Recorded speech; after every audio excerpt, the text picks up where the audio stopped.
सबसे पहले हम लोग गूगल में डिजिटल सेवा पोर्टल ओपन कर लेते हैं। उसके बाद अपना CSC ID और पासवर्ड डालकर लॉगिन कर लेंगे। लॉगिन हो जाने के बाद इंश्योरेंस टैब पे क्लिक करेंगे, फिर लाइफ इंश्योरेंस में क्लिक करेंगे।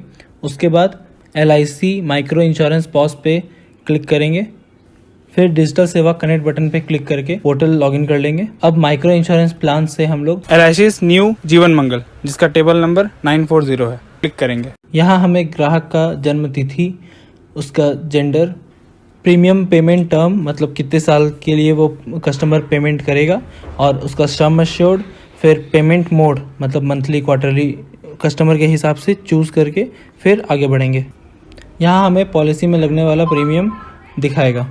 उसके बाद वैलिडेट करके हम प्रपोजल फॉर्म में आ जाएंगे। यहाँ पर ग्राहक का नाम, उसका पता, मोबाइल नंबर, ईमेल ID सब कुछ बहुत ही ध्यानपूर्वक भरें ताकि भविष्य में कस्टमर को कोई परेशानी ना हो और ना आपको कोई दिक्कत हो। अब यहाँ हमें एज प्रूफ का डॉक्यूमेंट सेलेक्ट कर लेना है, फिर उसका आइडेंटिटी प्रूफ में जो डॉक्यूमेंट दिया है उसको सेलेक्ट कर लेंगे, फिर नेचर ऑफ ड्यूटी वो क्या करते हैं।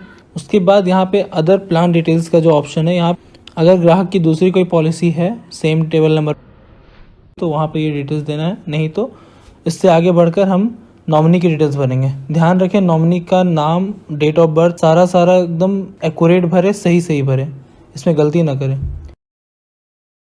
अगर ग्राहक की दूसरी कोई पॉलिसी है सेम टेबल नंबर। अब आते हैं हेल्थ डिटेल्स में, फिर उसका जो गुड हेल्थ है या नहीं है, यस और नो करके है वो उनसे पूछ कर और उसके बाद ही सही भरें।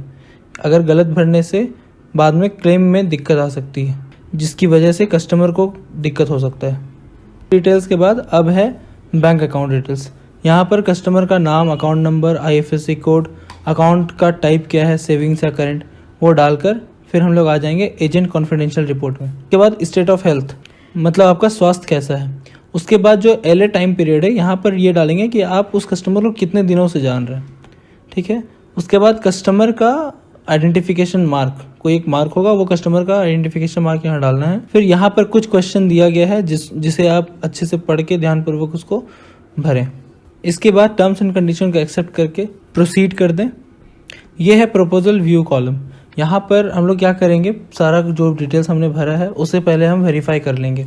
अगर कहीं पे कुछ अगर गड़बड़ है कि अगर हमने कुछ गलत टाइप कर दिया है या गलत क्वेश्चन का आंसर दे दिया है तो हम यहाँ नीचे में एडिट में जा करके उसको एडिट कर सकते हैं। जैसा कि हमने सारा कुछ मिला लिया है तो हम कंसेंट को एक्सेप्ट करके फिर यहाँ पे सबमिट कर देंगे।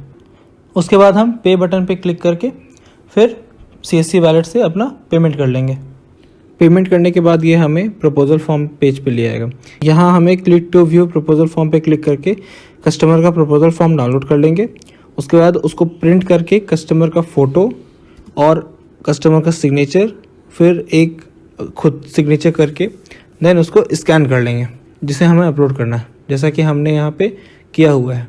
अगर कोई इलिटरेट है जो साइन नहीं कर सकता है तो उसका वहाँ पे हम लोग थंब इम्प्रेशन लेंगे और उसके बाद डिक्लेरेंट का सिग्नेचर लेंगे।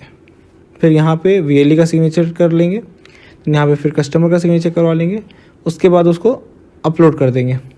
ध्यान रहे किसी भी डॉक्यूमेंट का साइज़ 3 MB से ज़्यादा का नहीं होना चाहिए, जैसे फ़ोटो, सिग्नेचर, कस्टमर का आधार कार्ड, पैन कार्ड, उसका बैंक का पासबुक, फिर हमने जो PDF जो स्कैन किया है वो कोई भी 3 MB से ज़्यादा का नहीं होना चाहिए।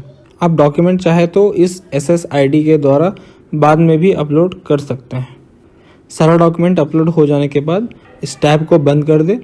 24 से 48 घंटे के भीतर LIC की तरफ से कस्टमर को और आपको मेल द्वारा पॉलिसी कॉपी भेज दी जाएगी। डॉक्यूमेंट अपलोड करने के बाद पॉलिसी का स्टेटस जानने के लिए इस SSID के द्वारा चेक पॉलिसी स्टेटस पर जाएं।